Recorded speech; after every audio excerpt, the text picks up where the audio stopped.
to another episode of E&FtV's Bridging the Gap, and today I'm delighted to be joined by Prash Doreti, Head of Guest Experience and Systems at Gordon Ramsay Restaurants. Prash, good morning, how are you? Good morning, Jason. I'm very good, thank you. Sun is shining, even better. Monday morning, recapping last week, and very look forward to another week in the sunny August. Yeah, good. So far, so good.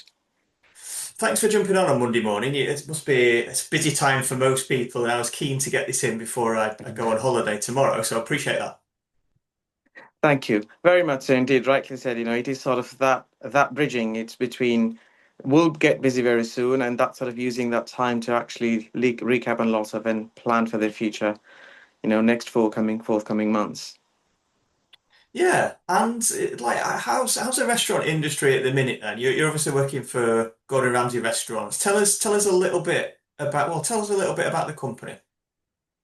So, Gordon Ramsay restaurants have got multiple channels, or as we call it, as a different set level of restaurants, which is premium. We call it casual group of restaurants, premium casual, and super premium, such as Michelin restaurants. Great restaurants, great collection of restaurants, all headed by Andy and the team, Nadine, CMO, and Matt, and a few other people that are heading it, and very detailed approach. Andy's quite hand-on and very detailed in terms of how he runs the business day to day. And he's got people like me and a few others that are running it for him in terms of insights and experience-led decisions made, and then he in turn turns the feedback and value-added input every day hour. He's just on it, quite hands-on. And Gordon is quite involved in the business directly, indirectly, and is quite close with Andy as well in terms of business-led decisions that are being made. Yeah, and it's very different. In the end, it is still hospitality, is still about guest experience, numbers, people, business. It is still as a business, but it is a value led in terms of what Gordon's vision is for his restaurant to be, and the rest of us are running, in terms of Andy's leadership. That's where we are. How many restaurants have you got? So, licensed, unlicensed, quite a few restaurants we have, again, within UK. Over 38, and within US, 9 restaurants. Again, within USA, same premium casual, and also super premium, such as Hell's Kitchen, which is quite popular brand. Hell's Kitchen Miami, and Ramsey's Kitchens as such in the premium casual. So yeah. Okay. Any attached to hotels, or are they all kind of standalone? No, they are the restaurants that are attached in, yes, Savoy, within Savoy Estate. That's the closest I can think of. There are 3 restaurants. We've got Restaurant 1890, Savoy Grill, and River Restaurant. Again, Restaurant 1890 is one Michelin star restaurant. Um, yeah, Savoy Grill, is this historic heritage restaurant, which has been part and parcel of the theatre land. And yeah. It's 3 restaurants within Savoy, and all individually led. Great restaurants with great, food. We've had our Christmas party at the Lucky Cat for quite a few years now, every See, December, and always a brilliant experience. Yeah, great to hear. Which one? Lucky Cat in Mayfair? Mayfair. Yeah. Lovely, lovely. This year we've had Lucky Cat Bishopsgate, which is open in Bishopsgate, the 22 Bishopsgate. It is one of the high rises, the tallest building in Europe, you could call it. 60th floor, breathtaking views, great food. Not just, it's just genuinely great food. Carrying the Lucky Cat cuisine, there will be another restaurants open, and also restaurant Gordon Ramsay High. Restaurant Gordon Ramsay is one Michelin star restaurant, but it's giving that special experience of restaurant Gordon Ramsay High, which is just situated with it. You've got the, again, same breathtaking view.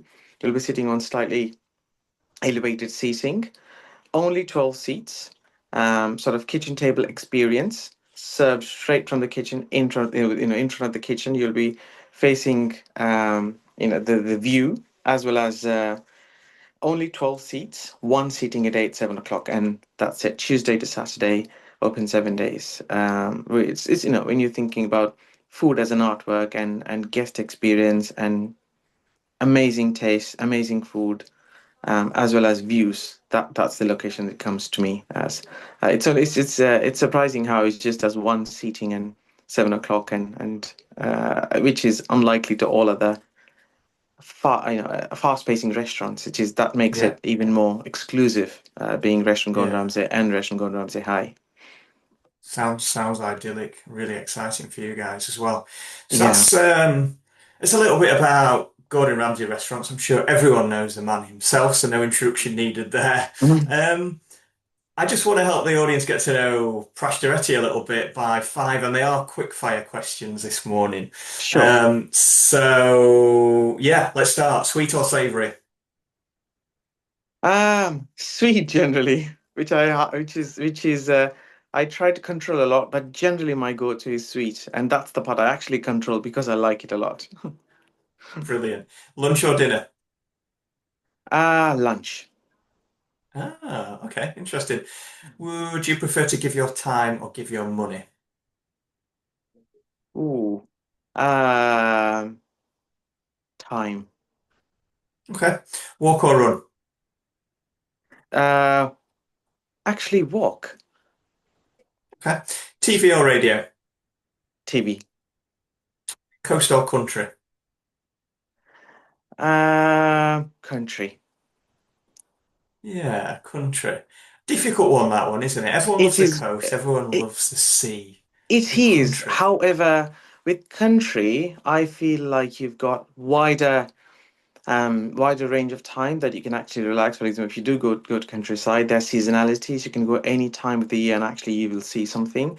With coast, it's only just considering UK as a country.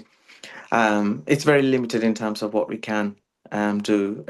That's why usually country I would take preference over coast. But if I I was in think, a different country or the different weather, then I would have probably chose a different. yeah, I think coast there's less of it than country in the That's it. UK, and Yes. at premium times people tend to flock to it, whereas the country you can generally find somewhere that's got some sense of peace and not everyone's flocked to the same space. So I could make a case either way really for that one. Yeah, yeah. Exactly true. Truly, I think it's perceptual choice. Yeah, absolutely. Thanks for that, Prash. Pleasure. Tell us a little bit about you. Tell us about your career so far, where you came from. So my career is an interesting path. The way I've started, I come from a background of engineering. So I've studied engineering a million years ago, mostly in design and engineering sector, automotive way calculations, and I come from a family of corner shops. So calculations, numbers have always been, interesting factor, as well as because we come from a corner shop, the people element, where speaking to people, being that front of the house, and and being that forefront of the shops or restaurants or hotels has always fascinated me in the way it is. And I've gradually graduated in engineering, but then after that, when I was looking for career break outside engineering, hospitality is the first thing that's actually connected to me, in terms of the buzziness. It's constantly on, constantly ongoing, that there is something always going on. Could it be fashion? Could it be hospitality within that, or could it be entertainment? Could that people are naturally drawn into it? And I thought, okay, this is very energetic environment, which probably suits my personality. I've gone more through front of the house initially, and then where it just fitted my personality and calculation and numbers more, in terms of that's where I slowly naturally gravitated myself over revenue management, reservations, where it really met that requirement of personality, warmth, experience, as well as the numbers, making the Jamaican numbers and making that push behind everything, the calculative assessment call, either it be, or either it's speculating a forecast and actually sitting on those numbers, that and also data-led analytics, all of that, as well as the guest experience part, is my job is as well as my job is a mixture of that. But my background has naturally curved into those two. So I thought I'm in a best position in that situation for now. So tell us a little bit about, so I suppose well, what came first? Was it your love for analytics or your love for food? Tell us little bit about how you kind of developed.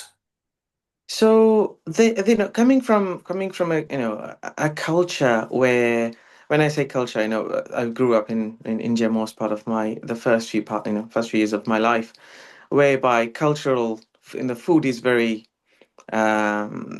what do you call it? The cultural differences of the food is very different to what we have currently. So food has definitely drawn attention towards in hospitality in terms of, and as service led as well, I would say that in terms of within Europe, the type of cuisine and how we serve the food is based on the type of cuisine and the type of service that we choose, and and relatively pay for that. That's something was very interesting aspect to me. So it's first the food that got me into it, and and people surrounding it, and then analytics that has gone into it. Because I come from Okay. background,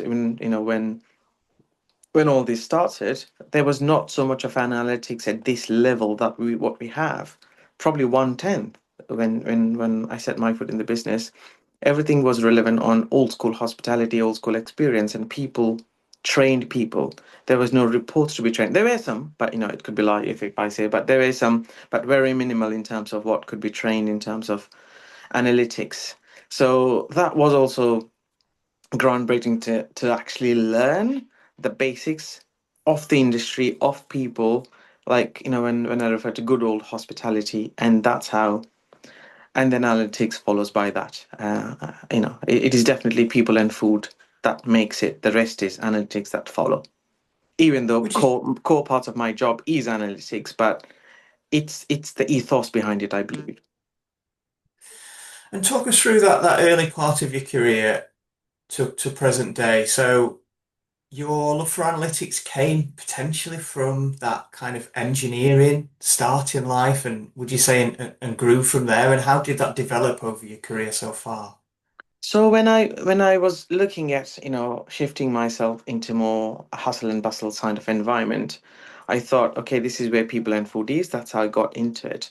As I got into hospitality, as I was trying to learn, a lot of new elements, years and years ago in terms of people. I as I was going through, I thought, okay, there's been there's been a situation many times whereby reservations and sales value, um, a certain forecast, you could call it, or how much sales we did, how would you come to a profit, what's EBITDA?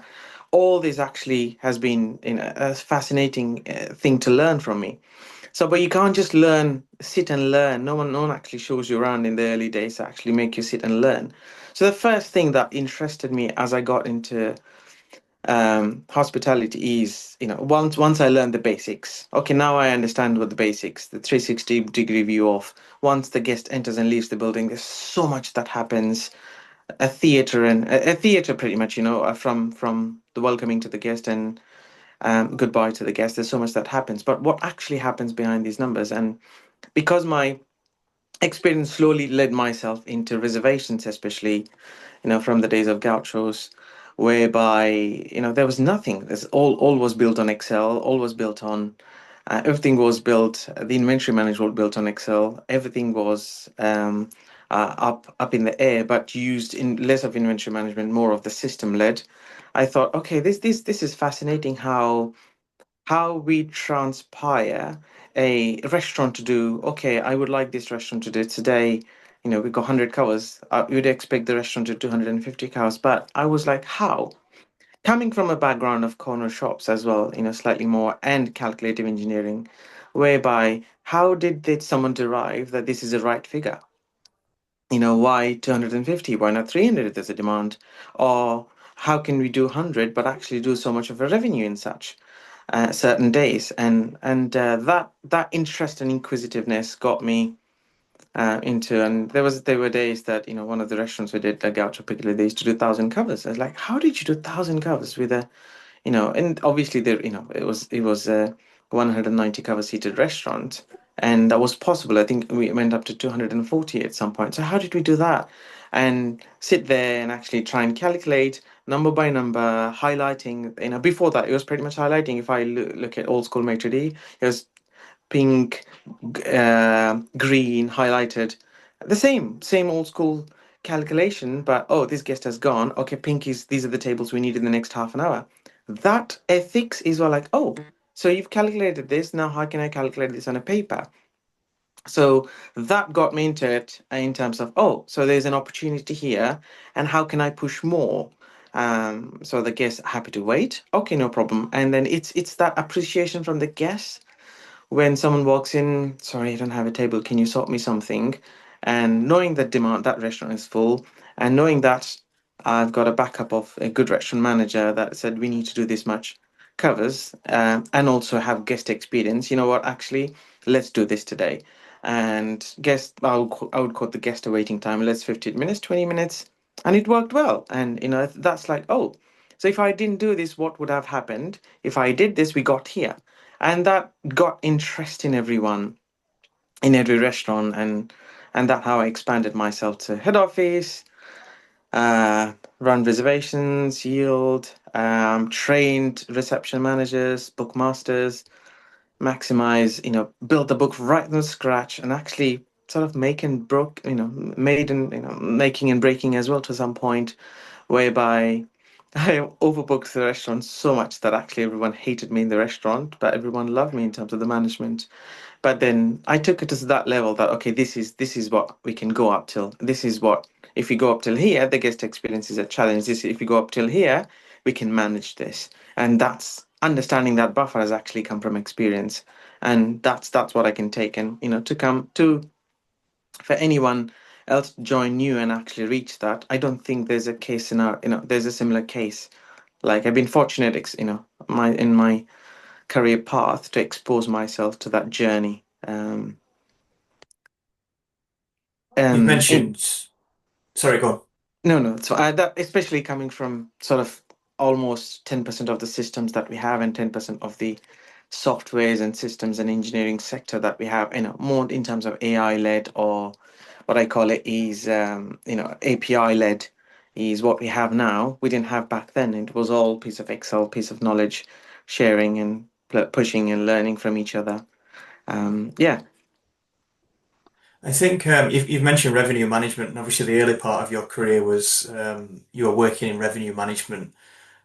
It's still in its infancy, really, in hotels. In kind of if you take the whole kind of passage of time that hotels have kind of been around since biblical days with Yeah. with the old inn and everything. I suppose in restaurants, it's there was no one really, am I right, to kind of teach you the fundamentals, the principles of it.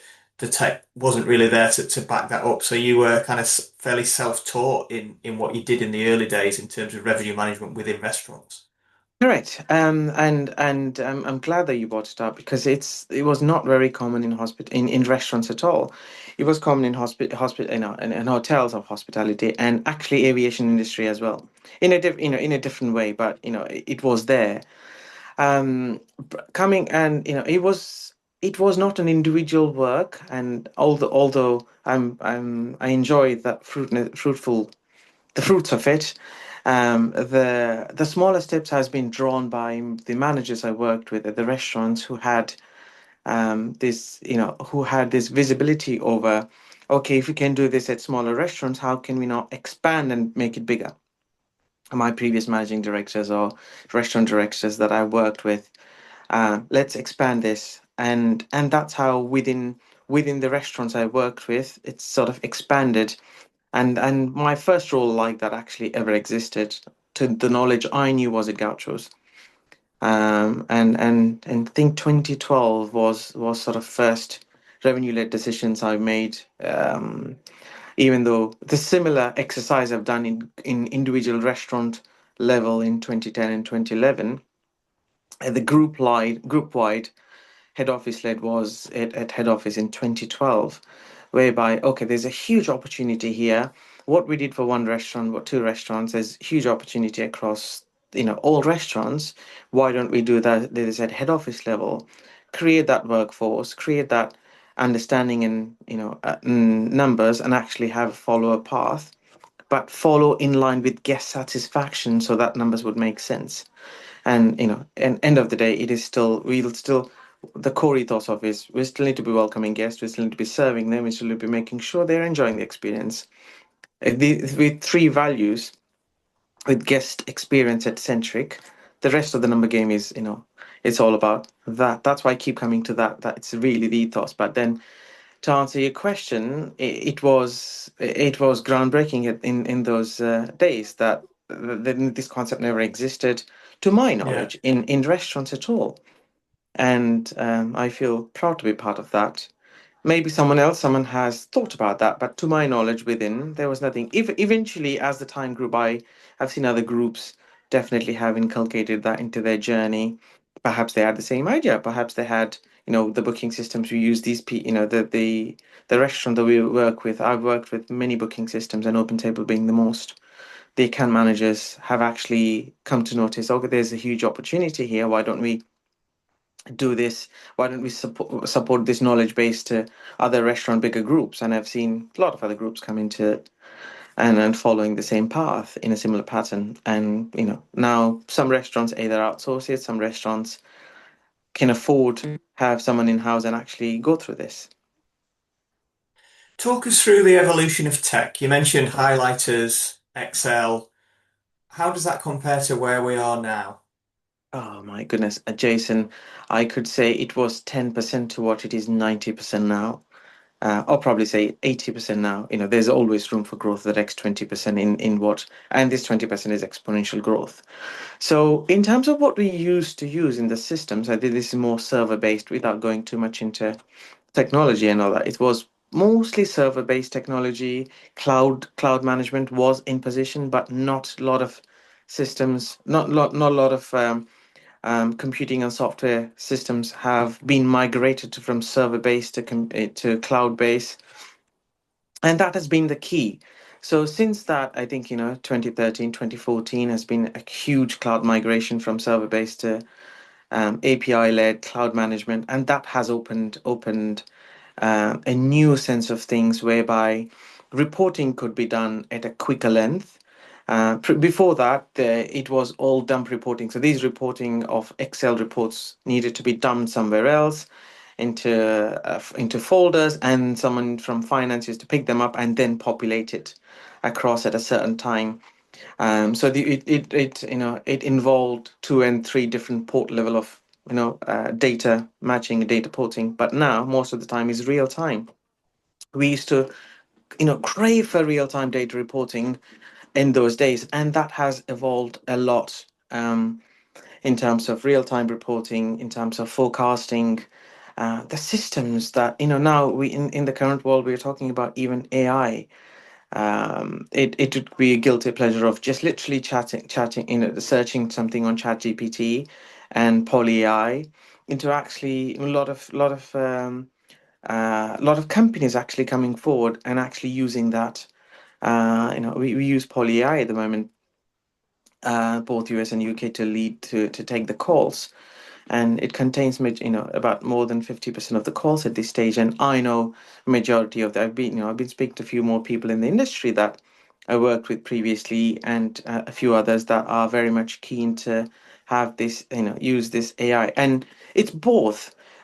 Previously, if there is anything new in the technology, restaurateurs were and restaurant owners were, 50% of the time they were slightly more cautious in terms of using system. Will it, can we trust it? Will it not break? Will it work in the, in a similar way of human? But now, restaurateurs are actually more open in terms of, oh yeah, this technology does this, and that has created a lot of jobs. Obviously, some people have lost jobs as such, but they've created more jobs than it has, I think, in my opinion.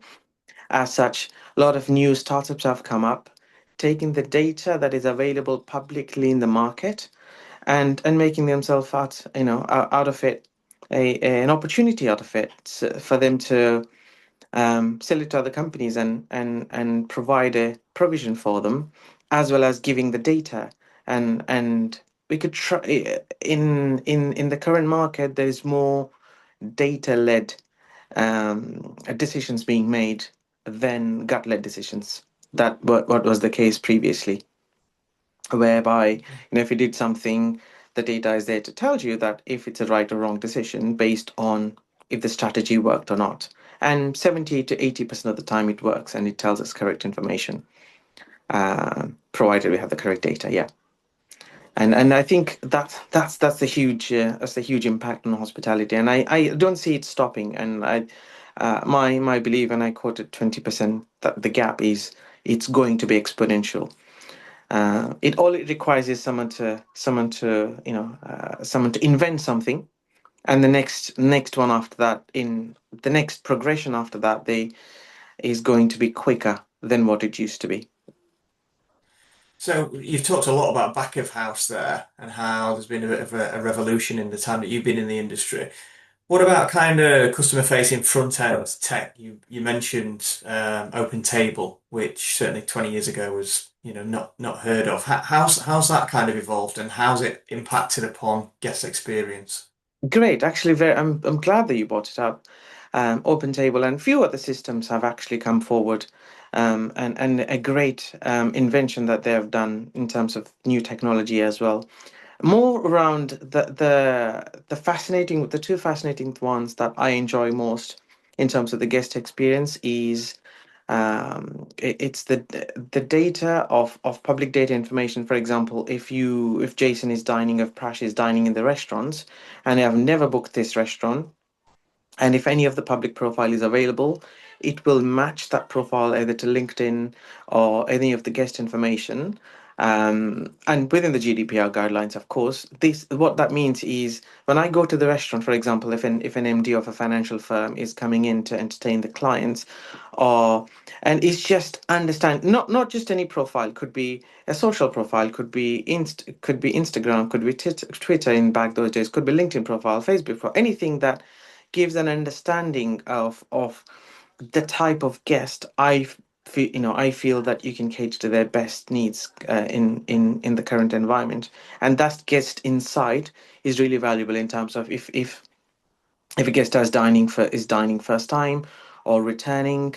Back in the days, just often this word fascinates me. Back in the days, it just makes me feel old. But I have to refer to that often because there's been a huge shift in technology and how it's helped spend per head, whereby the systems have integrated with our point of sale, and we can draw a conclusion based on the spend per head. Meaning, if a guest has dined previously and spent lots of amount, we used to print bills and actually update the guest information, saying when they come in, when they dine next time, please ensure they're looked after. Or repeat visits as such. This is a regular guest, has done private dining and spent £10,000. Please ensure they get looked after. Even if this guest walked in as a walk-in, if we're able to identify by telephone number, brilliant. We will do our best to actually make sure this gets looked after. Not that we will, sidetrack someone who we don't have a data. It's enhancement. If someone walks in, we have no information, they get the service they exactly deserve, like anyone that did. It's more enhanced. I'm talking about is in terms of if you know some guest information, and if the insight in terms of we could do better, and that's what we are also working across, and it hasn't gone away. It has stayed more and more and more in the current environment where it's really hard to guest acquisition and actually have guests come into our restaurants. That insight has been key more and more and more. Again, when we used to do this, and we used to run reports and actually manually amalgamate certain data to come to a conclusion and write reports about it. But now, one click away, that information is available in most booking systems, and few of the technology supporting companies have come forward and say we can do this for you to help you. Obviously comes with a cost, but then that's what they are there for, and actually that's helped a lot. And yeah, and I think that's the two key elements that then there are many more. There are many more that are in the market that actually helps in terms of the guest insight, guest retention, and more about guest recognition and um, the excellence experience. Okay, so rewind a little bit because I'm really interested in what you're saying. So I book a table in one of your restaurants. Before I sit down, your restaurant tech has searched for me on social media, on Google, in order to optimize my experience. Is that what you're saying? In line with GDPR? Correct. So if there is any public profile you've had, you're allowed, and the system, and there are many systems like that, at Open Table being one of them. You will automatically link that in, and it'll help us help them in terms of, if you and say if you're coming in, and we know Jason is one of the lead revenue management specialist, and also a recruiter, and a speaker, that all the information whatever we can get, we can ensure that we've acknowledged that, and we cater to your needs, and enhance the guest experience most likely. Yeah, it's more information driven. And I think there have been, and also there have been a few situations in the past that often we'd have when we open new restaurants, we have other restaurateurs dining, other operators quite inquisitive to know what we are, and we'll welcome that. It's more in terms of, if someone wants to come in and experience the restaurant, you can experience the restaurant. I think that's good to know. Okay. Give me a concrete example as how that information you'd scraped from the internet could be used to optimize my experience at one of your restaurants. So, for example, if I'm going to choose someone of an example. So if someone, I'll actually give you one more better example in terms of return guest as well. So if I am a guest and I used to often open, only book online, I've actually never had an interaction with anyone else, and this booking system scraping through has actually picked up a social profile. Let's say, for example, on LinkedIn, this guest is a head of finance or finance director of a biggest financial firm at blah blah, and actually, and within the open table, we can see if someone's repeatedly dined or not. So the two important factors is, from that is, okay, this guest has dined, but not only that, he's got a great social profile, more professional profile, whereby he must be, the assumption normally is, if it's coming for lunch, is pretty much more definitely is coming to entertain the guest. So I think when you know that information, someone's coming in, and the where they sit, do they need a quieter space for lunch? If it's something happening, making sure that they're sitting not next to a bigger group, because they must be coming in for a speculative assumption led, but understanding and catering to their needs. One of them in terms of the seating request, in terms of what their recommendation are, what their recommendation is, in terms of, you wouldn't naturally recommend as a waiter for someone who is entertaining client something that needs constant intervention, in terms of, would you like me to top, or would you like me to just a quiet theatre lit service need to be Yeah. done, that everything need to be happening at the table. That service is so important, that needs to be so sleek with less interruptions into their communication, and knowing and understanding that would be very different in terms of someone coming to celebrate their birthday for the same very afternoon, and they would like to be in a relaxed and casual environment, then they would like to be acknowledged. And, hi, happy birthday, and how are you enjoying today? What's your plans? It's a very different conversation to someone who's coming in to entertain the corporate lunch, as per se. And understanding that is really key, and that positioning of where we would see them, and how we would, and if this guest has a requirement of anything as such, we would see to it, with an understanding. And there is a bigger picture as well, obviously, is in a commercial understanding to it, and which every businesses would hope they're doing is, if this person is from this company, if we look after the likeliness of this person recommending us, or any conversations in will be dropped, our names dropped into conversations, is quite highly likely. And more repeat visits, it's just not about that visit, but every time, when we quite often, what we do, if we are entertaining clients, we most likely choose one place than completely new place. That is because team knows you, team, you know that they will not they will leave you alone in terms of the service that giving the expected service, and then leave you there to be in terms of and attention. Just they're more like an invisible diet coke, let's say. There if you Okay. need me, but if I'm not going to bother if you don't need me, Yeah. making sure all service aspects are done. It's more of that, and the likeliness of these guests returning, not only guest experience, guest retention, and actually guest satisfaction as well. Call me naive, but I never knew that happened. I can imagine that once you have them in your CRM or your restaurant system, you may be able to optimize that experience based on what they've done previously. But I had no Yes. idea it happened upstream in terms of scraping for social profiles, um, LinkedIn, Facebook, in order to kind of optimize the experience before I'd ever set foot in any of your restaurants. Correct, and it's systems do that, and there are certain profiles that are hidden completely. Then they're very limited to that. Yeah, But in the instance, as much as I can, in my profile is connected to the LinkedIn picture and actually and personal profile picture. Whatever guest allows the systems yeah, to do, and it is able yeah. to pull that information, and it's quite informative in terms of not only the guest experience, but also for us to actually ensure they get looked after. Not Yeah. again, I'm stressing on that point. Not that if you didn't know any information, you probably would not look Yeah. after them. It's that minimum is the guest experience has to be at its peaks. It's just additional enhancing experience. What else can we do here? Where do you see it going in the future, Prash? You know, if you look, you mentioned AI. How is that advancing, and how will it, in your opinion, how will it further enhance guest experience in the future? So it's some of it. I Of course, it's think difficult to answer. very. I'll tell you very. It's an interesting question, which I only know some answer to, but we don't know the rest of the how it's going to turn out to be. So we are at the path. I think it's called an industrial revolution, but it's a very quiet one, whereby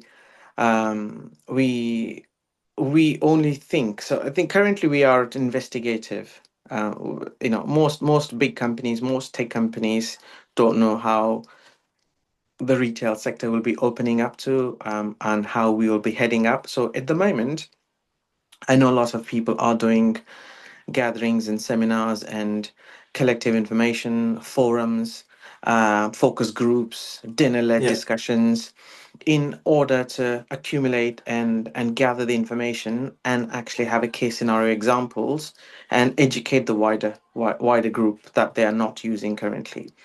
I think what it would help is where it would help is the ease of the service would be, if there was a human intervention that required a lot of time and analyzing, and if I needed to, for example, if I needed to read something, analyze and conceptualize and actually go back to someone within and the timeline's been given to, let's say, 2 weeks, this AI will help. Could it be ChatGPT? Could it be text? Any format of the AI would help making that decision quicker, and with a human intervention, is this right or wrong? Assess quicker and make the decision quicker. I think that's what I'd help in terms of the business. Again, in terms of the guest satisfaction, their guest experience in terms of there are a million ways. For example, I think OpenTable has recently launched an AI-led concierge on their portal, on their OpenTable portal, whereby if I want to experience some of the restaurants, for example, if I would like to go to Bread Street Kitchen or Head Street Kitchen, and I would like to know, do they serve this? It's an AI agent on their portal. They can ask, they can call us, we'll answer. They can, there are many ways, but obviously what people usually do is they log on to open, their our website, they log on to it, they read the reviews, and they log on to open table page, they read the reviews, and then they make the decision, right? But during that process, the AI agent will actually help them. Can I do this? An AI agent will answer you and saying, this restaurant, I don't see this food's being served at this restaurant, but actually they do good this. Beef Wellington, for example, say, oh, Gordon Ramsay is very famous for Beef Wellington experience. This is what people have said about this experience. and I would then make the decision based on it. Okay. Cocktail masterclass, anything like I think it would help um, shorten the decision making gap. It still needs human intervention, probably for the next 3 to 5 years. Maybe some people would challenge me, but that's what at this stage I think it is. Um, Up until, it still need human intelligence in terms of making that decision is right or wrong, if that feels right for what we want to do. But I think it would shorten the time of analysis and putting together few things in terms of could it be a simple thing and writing a little brief words of things? Is it right and wrong? And previously, you think, you rethink, you rewrite it, spell check, blah blah. I know you'd take some time. I cut short half of that time. I think that's where it's going to help. And a lot of people are Okay. using in terms of like lot. I know a lot of restaurant companies are actually. So far, we haven't, but there are the kind of restaurant companies who can and can't afford rather than taking some pictures and actually doing some social media campaign and photo shoots as such, they'd be using AI in simulations in terms of showing exactly what they want to show, but people either accept it or don't. It's the tongue-in-cheek element, but it's that AI-led marketing is being pushed on in terms of it could be videos or it could be enhancing videos that are, promotions as such, and people will accept that. I think in future, not all restaurants, but at least some restaurants. Okay. So cutting time back office in terms of analytics, enhancing marketing, enhancing guest experience, pre-booking. How about personalization? Has it got the power, and how would it offer a more personalized experience to someone booking in your, or not booking your restaurant, but eating in your restaurant? Yes, it will have the personalized experience as well, whereby voice is slowly getting there. What we call is Gen AI model, whereby it's more interactive.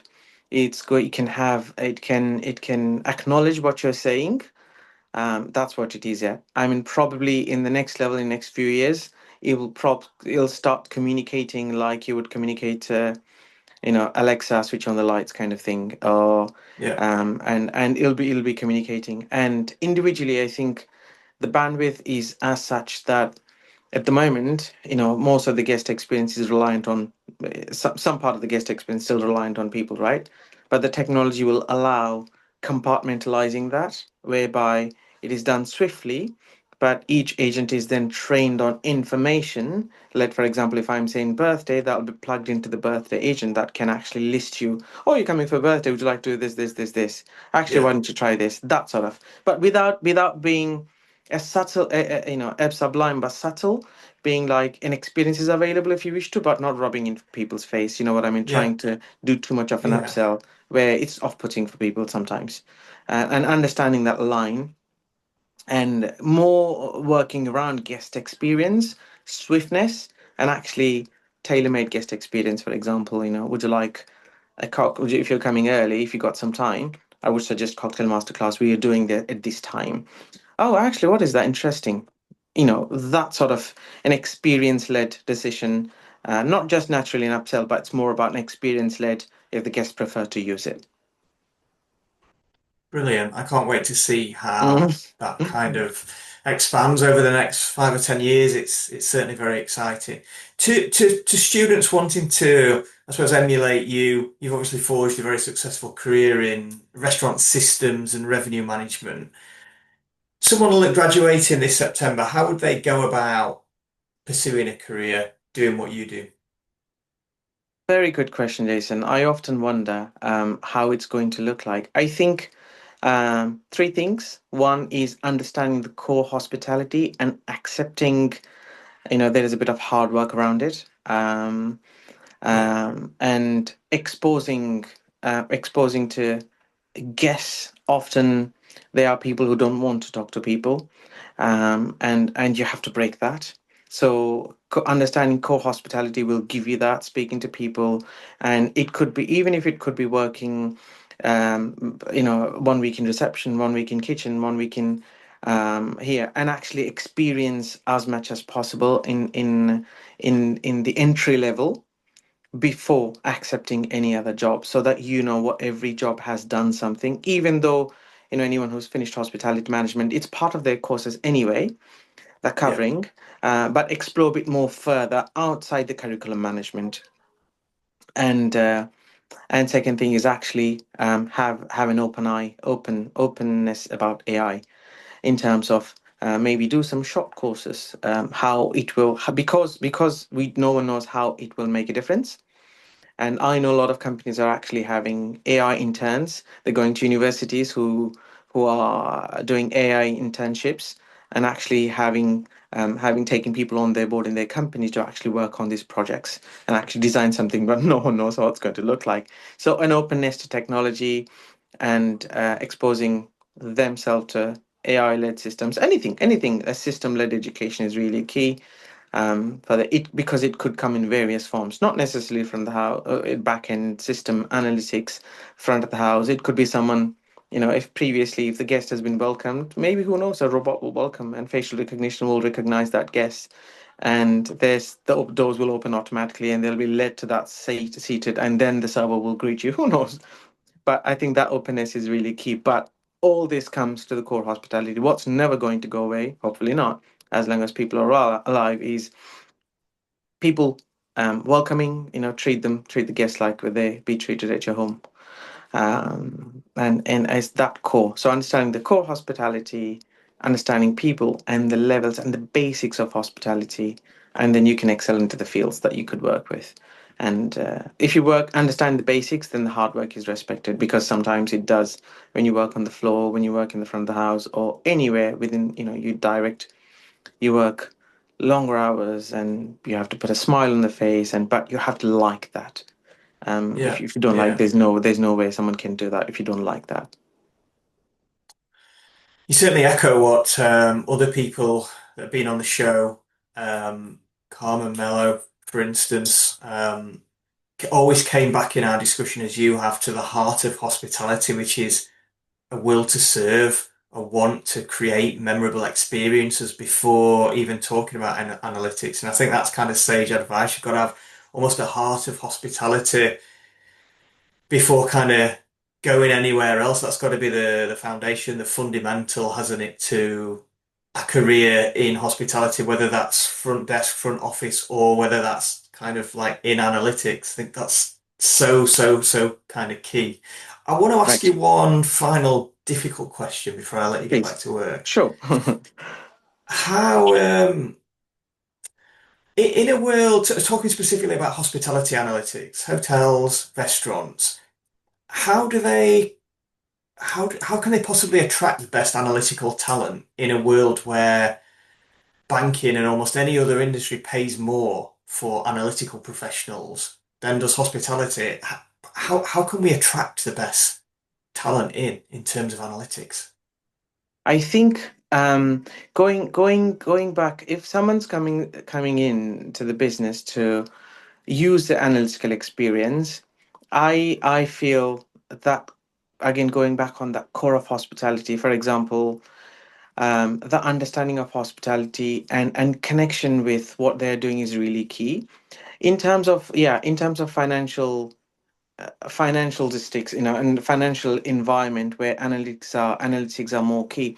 In hospitality-led analytics is still people-led. In finance, there's nothing people-led. It's more about numbers and Yeah, and sales figures, and more. You're staring at bunch of numbers. You're staring at bunch of boards and that sort of. There's no real people element there. However, in hospitality, there's real people element, because these numbers you're looking at actually represent people at some point in real life, and staying close to the hospitality really is, and you have to love that that part. And I've seen people jump from regular analytics into finance led. Some have come back saying, that there's no human connection to what they're doing, and they yeah, felt like they're not part of anything that big. But in hospitality, the way the industry is working, even though whichever role you are in analytics position, you're always connected to the some form of senior management. It's Yeah, unlikely in finance. And I think when money will come definitely, but when that value-led guidance is not available, people often take a U-turn and actually come back into more where there's a human connection in the world that we're heading, definitely for sure. So there will always be a mixture of people who just love numbers and actually don't want to talk to anyone else. No problem, yeah, as long as they're delivering what they're meant to be delivering. But they're often people, they will be talking to people, they will be part of a team, they will be part of communication and actually evaluate analytics, whereby taking the feedback from people and actually putting that in there. And a lot of our analytics in hospitality are an input led. Sometimes even the systems say something, we often wonder why is that saying, because we have no idea. Well, we have an idea, but it's more about, is that right, is this right, that's been happening, what has happened, is why is the drop, and why is the increment an increment in these areas, is only discussion led, and that information is yeah. not available click away, while in finance it is, because it's documented for years. Yeah, I think you make it come alive a little bit for me. For me, and I'm a hotelier at heart.